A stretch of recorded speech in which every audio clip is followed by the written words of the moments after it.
ಸ್ನೇಹಿತರೆ ನಮಸ್ಕಾರ. ಧನುರ್ ರಾಶಿಯವರಿಗೆ ಭಗವಂತ ಕೊಟ್ಟಿರ್ತಕ್ಕಂಥ ಅತ್ಯದ್ಭುತವಾದಂತಹ ವರಗಳು ಯಾವುವು? ಧನುರ್ ರಾಶಿಯವರ ರಾಶಿ ಭವಿಷ್ಯ ಹೇಗಿದೆ? ಧನುರ್ ರಾಶಿಯವರು ಜೀವನದಲ್ಲಿ ಏನೆಲ್ಲ ಲಾಭಗಳನ್ನ ಪಡ್ಕೊಳ್ತಾರೆ, ಏನೆಲ್ಲ ನಷ್ಟಗಳನ್ನ ಅನುಭವಿಸಬೇಕಾಗತ್ತೆ? ಧನುರ್ ರಾಶಿಯವರಿಗೆ ಉಂಟಾಗ್ತಕ್ಕಂಥ ಒಂದಷ್ಟು ಸವಾಲುಗಳು ಏನು? ಈ ಸಮಸ್ಯೆಗಳಿಂದ ಹೇಗೆ ಮುಕ್ತಿಯನ್ನ ಕಂಡುಕೊಳ್ತಾರೆ? ಎಲ್ಲವನ್ನ ಕೂಡ ಹೇಳ್ತಾ ಹೋಗ್ತೀನಿ.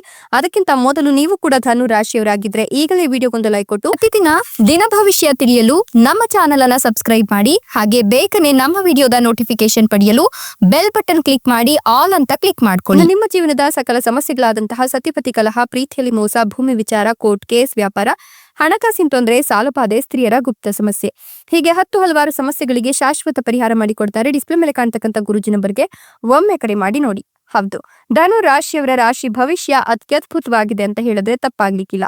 ಈ ಒಂದು ಸಂದರ್ಭದಲ್ಲಿ ಧನುರ್ ರಾಶಿಯವರ ಎಲ್ಲ ಕನಸುಗಳು ಕೂಡ ಸಾಕಾರಗೊಳ್ಳಲಿದ್ದು ಎಂದಿನಿಂದ ಇವರಿಗೆ ರಾಜ ವೈಭೋಗದ ಜೀವನ ಶುರುವಾಗ್ತಿದೆ ಅಂತಲೇ ಹೇಳಬಹುದು. ಇವರ ಜೀವನದಲ್ಲಿ ಇವರು ಅಂದುಕೊಂಡಿದ್ದೆಲ್ಲವನ್ನ ಕೂಡ ಸಾಧಿಸ್ಲಿಕ್ಕೆ ಸಾಧ್ಯವಾಗುತ್ತೆ. ಇವ್ರು ಮಾಡ್ತಕ್ಕಂಥ ಎಲ್ಲ ಕೆಲಸ ಕಾರ್ಯಗಳಲ್ಲೂ ಕೂಡ ವಿಘ್ನ ವಿನಾಯಕ ವಿಘ್ನೇಶ್ವರನ ಕೃಪಾಶೀರ್ವಾದ ಇರಲಿದ್ದು ಸಕಲ ಕಷ್ಟಗಳು ಕಳೆದು ನೆಮ್ಮದಿಯ ಜೀವನವನ್ನ ಇವರು ಕಂಡುಕೊಳ್ತಾರೆ ಅಂತ ಹೇಳಬಹುದು. ಇನ್ನು ಈ ರಾಶಿಯವರ ಜೀವನದಲ್ಲಿ ಇರ್ತಕ್ಕಂಥ ಎಲ್ಲ ಕಷ್ಟಗಳು ಕಳೆಯೋದ್ರಿಂದ ಹೊಸ ಜೀವನವನ್ನ ಇವರು ಕಾಣ್ತಾರೆ ಅಂತ ಹೇಳಬಹುದು. ಈ ರಾಶಿಯವರ ಜೀವನದಲ್ಲಿ ಎಲ್ಲವೂ ಕೂಡ ಸಿಗುವ ಜಬರ್ದಸ್ತ್ ಯೋಗವನ್ನ ಕಂಡುಕೊಳ್ತಾ ಇದ್ದಾರೆ. ಇವರಿಗೆ ಶಿವಯೋಗ, ವರಿಷ್ಠ ಯೋಗ ಕೂಡ ನಿರ್ಮಾಣವಾಗ್ತಾ ಇದೆ. ಹೀಗಾಗಿ ಶನಿದೇವನ ಕೃಪೆಯ ಕೂಡ ಪ್ರಾಪ್ತವಾಗ್ತಿರೋದ್ರಿಂದ ವೃತ್ತಿ ಜೀವನದಲ್ಲಿ ಇವರು ಪ್ರಗತಿಯನ್ನ ಕಂಡುಕೊಳ್ತಾರೆ. ಇವರ ಗೌರವ ಖ್ಯಾತಿ ಹೆಚ್ಚಾಗಿ ಎಲ್ಲ ಸದಸ್ಯರ ಸಂಪೂರ್ಣ ಬೆಂಬಲದೊಂದಿಗೆ ಕೆಲಸ ಮತ್ತು ವ್ಯಾಪಾರದಲ್ಲಿ ಪ್ರಗತಿಯನ್ನ ಇವರು ಕಾಣ್ತಾರೆ. ಈ ಸಂದರ್ಭದಲ್ಲಿ ಈ ರಾಶಿಯ ಜನರಿಗೆ ತಂದೆಯ ಸಂಪೂರ್ಣ ಬೆಂಬಲ ಸಿಗೋದ್ರಿಂದ ಅಪೂರ್ಣ ಕೆಲಸಗಳು ಪೂರ್ಣಗೊಳ್ಳುತ್ತೆ ಮತ್ತು ಧನಲಾಭ ಆಗುವ ಸಂಭವ ಇದೆ. ಕುಟುಂಬ ವ್ಯವಹಾರಕ್ಕೆ ಸಂಬಂಧಿಸಿದಂತೆ ಅಪಾರ ಲಾಭ ದೊರಕುತ್ತೆ. ಇನ್ನು ನಿಮ್ಗೆ ಬುದ್ಧಿವಂತಿಕೆಯಿಂದ ಕೆಲಸವನ್ನ ಮಾಡೋದ್ರಿಂದ ಸಾಕಷ್ಟು ಯಶಸ್ಸು ಕೂಡ ಸಿಗುತ್ತೆ ಅಂತ ಹೇಳಲಾಗ್ತಿದೆ. ಬಹಳ ಸಮಯದ ನಂತರ ನಿಮ್ಮ ಆಪ್ತ ಸಂಬಂಧಿಕರನ್ನ ಭೇಟಿಯಾಗ್ತಕ್ಕಂಥ ಎಲ್ಲಾ ಲಕ್ಷಣಗಳು ಗೋಚರವಾಗ್ತಿದೆ. ಕೆಲಸ ಮತ್ತು ವ್ಯಾಪಾರದಲ್ಲಿ ಶುಭ ಫಲಗಳನ್ನ ಪಡ್ಕೊಳ್ತೀರಾ. ಇನ್ನು ಬಟ್ಟೆ ಹಾಗೂ ಉಡುಗೊರೆ ದೊರಕುವ ಯೋಗ ಕೂಡ ಇದ್ದು ಯಾವುದಾದ್ರೂ ಸರ್ಪ್ರೈಸ್ ನಿಮ್ಮನ್ನೇ ಹುಡುಕಿಕೊಂಡು ಬರುತ್ತೆ. ವ್ಯಾಪಾರದಲ್ಲಿ ನಿಮ್ಮ ಕೌಶಲ್ಯ ಮತ್ತು ಬುದ್ಧಿವಂತಿಕೆಯಿಂದ ಲಾಭವನ್ನ ಗಳಿಸ್ತೀರಾ. ಈ ಅವಧಿಯಲ್ಲಿ ಹಣದೊಂದಿಗೆ ನಿಮ್ಮ ವೈಭವದಲ್ಲಿ ಹೆಚ್ಚಳವನ್ನ ಕಾಣ್ತೀರಾ. ಸುಖ ಸಮೃದ್ಧಿ ಹೆಚ್ಚಿಸುವಂತ ವಸ್ತುಗಳು ಪ್ರಾಪ್ತಿಯಾಗುತ್ತೆ. ಪ್ರೀತಿಯ ಜೀವನ ಮತ್ತು ಕುಟುಂಬ ಜೀವನದಲ್ಲಿ ಉತ್ತಮ ಸಾಮರಸ್ಯವನ್ನ ನೀವು ಕಂಡುಕೊಳ್ತೀರಾ. ಇನ್ನು ನಿಮ್ಗೆ ವೃತ್ತಿ ಜೀವನಕ್ಕೆ ಸಂಬಂಧಿಸಿದಂತೆ ಲಾಭದಾಯಕ ಸಮಯ ಇದಾಗಿದ್ದು ವೃತ್ತಿ ಜೀವನದಲ್ಲಿ ಪ್ರಗತಿ ದೊರಕೋದ್ರೊಂದಿಗೆ ಶತ್ರುಗಳ ವಿರುದ್ಧ ಜಯವನ್ನ ಕೂಡ ಗಳಿಸ್ತೀರಾ. ಕೆಲಸದಲ್ಲಿ ಹಿರಿಯ ಅಧಿಕಾರಿಗಳೊಂದಿಗೆ ಉತ್ತಮ ಸಾಮರಸ್ಯ ಇರುತ್ತೆ. ಹೆಚ್ಚಿನ ಪ್ರಯೋಜನವನ್ನ ಪಡ್ಕೊಳ್ತೀರಾ. ಸ್ನೇಹಿತರೊಂದಿಗೆ ನಿಮ್ಗೆ ಆರ್ಥಿಕ ಬೆಂಬಲ ದೊರಕೋದ್ರಿಂದ ನೀವು ಸಾಕಷ್ಟು ಲಾಭವನ್ನ ಕಾಣ್ತೀರಾ. ನಿಮ್ಗೆ ಒಂದಷ್ಟು ದೂರದ ಪ್ರಯಾಣ ಬೆಳೆಸುವ ಯೋಗ ಕೂಡ ಇದೆ. ಈ ಪ್ರಯಾಣ ನಿಮ್ಗೆ ಸಾಕಷ್ಟು ಲಾಭವನ್ನ ತಂದುಕೊಡುತ್ತೆ. ಕೆಲಸ ಮತ್ತು ವ್ಯಾಪಾರಕ್ಕೆ ಸಂಬಂಧಿಸಿದಂತೆ ಪ್ರಯಾಣಿಸೋದ್ರಿಂದ ಹೆಚ್ಚಿನ ಲಾಭ ಗಳಿಸ್ತೀರಾ.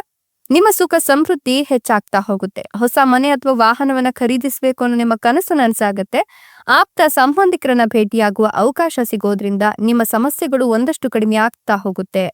ನಿಮ್ಮ ಉತ್ಸಾಹ ಹೆಚ್ಚಿಗೆ ಆಗಿ ಕೆಲಸಕ್ಕೆ ಸಂಬಂಧಿಸಿದಂತೆ ಅಪಾರ ಲಾಭವನ್ನ ಗಳಿಸ್ತೀರಾ. ಈ ಅವಧಿಯಲ್ಲಿ ನಿಮ್ಮ ಹಳೆಯ ಮತ್ತು ಅಪೂರ್ಣ ಕೆಲಸಗಳು ಪೂರ್ಣಗೊಂಡು ವ್ಯಾಪಾರದಲ್ಲಿ ಅತ್ಯಂತ ಹೆಚ್ಚಿನ ಲಾಭವನ್ನ ಕಂಡುಕೊಳ್ತೀರಾ.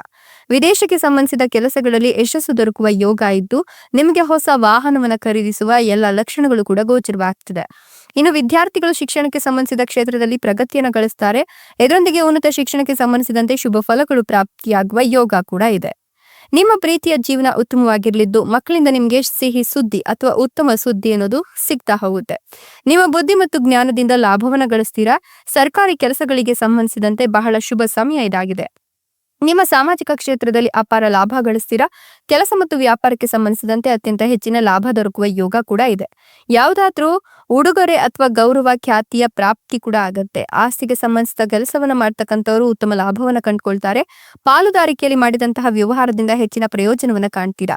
ನಿಮ್ಮ ವೈವಾಹಿಕ ಜೀವನ ಸಂತೋಷದಿಂದ ಕೂಡಿರ್ಲಿದ್ದು ಸಂಬಂಧಗಳಲ್ಲಿ ಸಾಕಷ್ಟು ಮಾಧುರ್ಯತೆ ಕೂಡ ಇರುತ್ತೆ ಅಂತ ಹೇಳಲಾಗ್ತಾ ಇದೆ. ಇನ್ನು ಈ ರಾಶಿಯವರಿಗೆ ಈ ಒಂದು ಸಂದರ್ಭದಲ್ಲಿ ಗಜಕೇಸರಿ ರಾಜಯೋಗ ಕೂಡ ಇರೋದ್ರ ಜೊತೆಗೆ ಶನಿಯ ಒಂದು ಕೃಪಾಶೀರ್ವಾದ ಇರೋದ್ರಿಂದ ಹಿಂದೆಂದೂ ಕಂಡಿರದ ಶುಭ ಫಲಗಳು ಸಿಗ್ತಾ ಹೋಗುತ್ತೆ. ಆದ್ರೆ ಆತೃತ ನಿರ್ಧಾರದಿಂದ ಸಮಸ್ಯೆಗಳು ಸೃಷ್ಟಿಯಾಗುವ ಸಾಧ್ಯತೆ ಇದೆ. ಸೊ ಹುಷಾರಾಗಿರಿ. ವೃತ್ತಿ ಜೀವನದಲ್ಲಿ ಕೆಲವು ಸಣ್ಣ ಗೊಂದಲಗಳು ಉಂಟಾಗಬಹುದು. ಹಾಗಾಗಿ ನಿರ್ಧಾರ ತೆಗೆದುಕೊಳ್ತಕ್ಕಂಥ ಸಂದರ್ಭದಲ್ಲಿ ಎಚ್ಚರಿಕೆ ಇರಲಿ.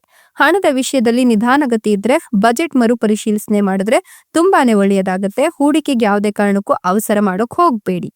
ಮಾರ್ಕೆಟಿಂಗ್ ಮತ್ತು ಸಂವಹನ ಕ್ಷೇತ್ರದಲ್ಲಿ ಇರ್ತಕ್ಕಂಥವರಿಗೆ ಲಾಭದಾಯಕ ಸಮಯ ಇದಾಗಿದ್ದು ಕೆಲಸದಲ್ಲಿ ನಿಮ್ಮ ಕಾರ್ಯಗಳಿಗೆ ಮೆಚ್ಚುಗೆ ಸಿಗುತ್ತೆ.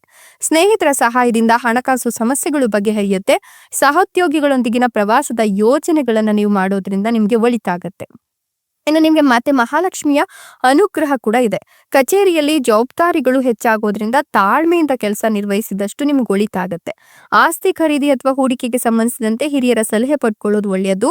ಹೂಡಿಕೆಯಿಂದ ಲಾಭ ನಿರೀಕ್ಷೆ ಮಾಡಬಹುದು, ಆದ್ರೆ ಅನುಭವವಿಲ್ಲದೆ ಮುಂದುವರಿಯೋದು ಬೇಡ ಅಂತ ಹೇಳಲಾಗ್ತಾ ಇದೆ. ಹುಷಾರಾಗಿರಿ. ಸಲಹೆ ಪಡೆದ ನಂತರವಷ್ಟೇ ಮುಂದುವರಿಯೋದು ಒಳ್ಳೆಯದು.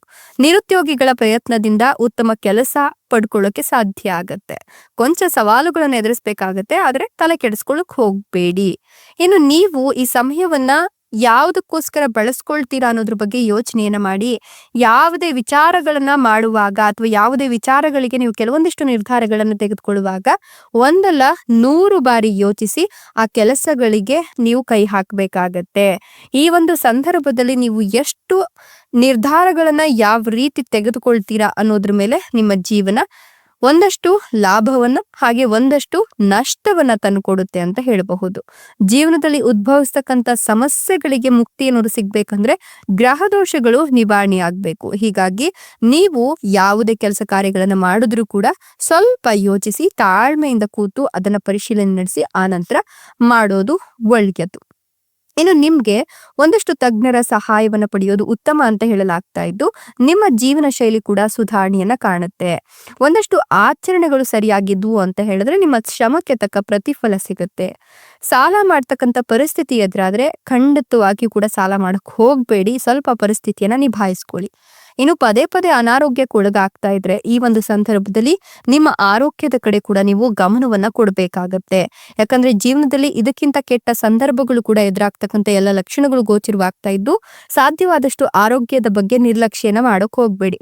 ದೀರ್ಘಕಾಲದ ಸಮಸ್ಯೆಗಳಿದ್ರೆ ಅದರಿಂದ ಹೊರಬರ್ಲಿಕ್ಕೆ ಸಮಸ್ಯೆಗಳಾಗ್ತಾ ಇದ್ರೆ ಆ ಸಮಸ್ಯೆಗಳಿಗೆ ನೀವು ಸಿಲುಕು ಹಾಕೊಂಡಿದ್ರೆ ಈ ಒಂದು ಸಂದರ್ಭದಲ್ಲಿ ನೀವು ಒಂದಷ್ಟು ಯೋಚನೆಯನ್ನ ಮಾಡಿ ಅನುಭವಿಗಳ ಒಂದಷ್ಟು ಸಲಹೆ ಸೂಚನೆಗಳನ್ನ ತೆಗೆದುಕೊಂಡ್ರೆ ಖಂಡಿತವಾಗಿ ಕೂಡ ಅದರಿಂದ ಹೊರಗಡೆ ಬರಬಹುದು. ಇನ್ನು ನೀವು ನಂಬಿಕೆಯಿಂದ ಒಂದಷ್ಟು ಜನರ ಮೇಲೆ ಕುರುಡ್ರಂತೆ ನಂಬಿಕೆಯನ್ನ ಇಟ್ಕೊಳ್ಳೋದು ಕೂಡ ನಿಮ್ಮ ಸಮಸ್ಯೆಗಳಿಗೆ ಕಾರಣವಾಗಬಹುದು. ಹೀಗಾಗಿ ಆ ಒಂದು ಸಂದರ್ಭದಲ್ಲಿ ಯಾರನ್ನು ಕೂಡ ಕುರುಡ್ರಾಗಿ ನಂಬೋಕ್ ಹೋಗ್ಬೇಡಿ. ಏನೇ ಕೆಲಸ ಕಾರ್ಯಗಳು ಮಾಡ್ಬೇಕು ಅಂತ ಹೇಳಿದ್ರು ಕೂಡ ಎಲ್ಲರನ್ನು ಕೂಡ ಪರಿಶೀಲನೆಯನ್ನ ಮಾಡ್ಬೇಕಾಗತ್ತೆ. ನೀವು ಆಗರ್ಭ ಶ್ರೀಮಂತಿಕೆಯನ್ನ ಕೂಡ ನೋಡಬಹುದು, ಆದ್ರೆ ನಿಮ್ಮ ಕಠಿಣ ಪರಿಶ್ರಮ ಕೂಡ ಅಷ್ಟೇ ಮುಖ್ಯವಾಗತ್ತೆ. ಸಾಕಷ್ಟು ಜೀವನದಲ್ಲಿ ಸಕಾರಾತ್ಮಕ ಫಲಿತಾಂಶಗಳು ಬರಬೇಕು ಅಂತ ಹೇಳಿದ್ರೆ ನಿಮ್ಮ ಪರಿಶ್ರಮ ಕೂಡ ಅಷ್ಟೇ ಮುಖ್ಯವಾಗತ್ತೆ. ಇದೆಲ್ಲವೂ ಕೂಡ ಧನುರ್ ರಾಶಿಯವರಿಗೆ ಭಗವಂತ ಕೊಟ್ಟಿರತಕ್ಕಂತ ವರಗಳ ಜೊತೆಗೆ ಎಚ್ಚರಿಕೆಗಳಾಗಿದ್ದು ಇವುಗಳನ್ನ ಅನುಸರಿಸಿ ನಡೆಯೋದ್ರ ಜೊತೆಗೆ ನಿಮ್ಮ ಜೀವನದಲ್ಲಿ ಆಗ್ತಕ್ಕಂತ ಆಗು ಹೋಗುಗಳ ಬಗ್ಗೆ ಗಮನವನ್ನ ಇಟ್ಟು ಜೀವನದಲ್ಲಿ ಯಾವುದೇ ಕೆಲಸ ಕಾರ್ಯಗಳನ್ನ ಮಾಡಬೇಕಾದ್ರೂ ಕೂಡ ಸ್ವಲ್ಪ ಯೋಚಿಸಿ ಮುಂದುವರೆದ್ರೆ ಖಂಡಿತವಾಗಿಯೂ ಕೂಡ ನೆಮ್ಮದಿಯುತ ಜೀವನ ನಿಮ್ಮದಾಗತ್ತೆ. ಎಲ್ಲವೂ ಕೂಡ ನಿಮ್ಮ ಕೈಲೇ ಇರೋದ್ರಿಂದ ನೀವು ಒಂದಷ್ಟು ರಾಜಮಾರ್ಗಗಳ ಜೊತೆಗೆ ಪರಿಹಾರ ಮಾರ್ಗಗಳನ್ನು ಕೂಡ ಕಂಡುಕೊಳ್ಬೇಕಾಗತ್ತೆ. ನೀವು ಕೂಡ ಧನು ರಾಶಿಯವರಾಗಿದ್ರೆ ನಿಮ್ಮ ರಾಶಿಯ ಹೆಸರನ್ನ ಕಮೆಂಟ್ ಬಾಕ್ಸ್ ನಲ್ಲಿ ತಿಳಿಸಿ. ಧನ್ಯವಾದಗಳು.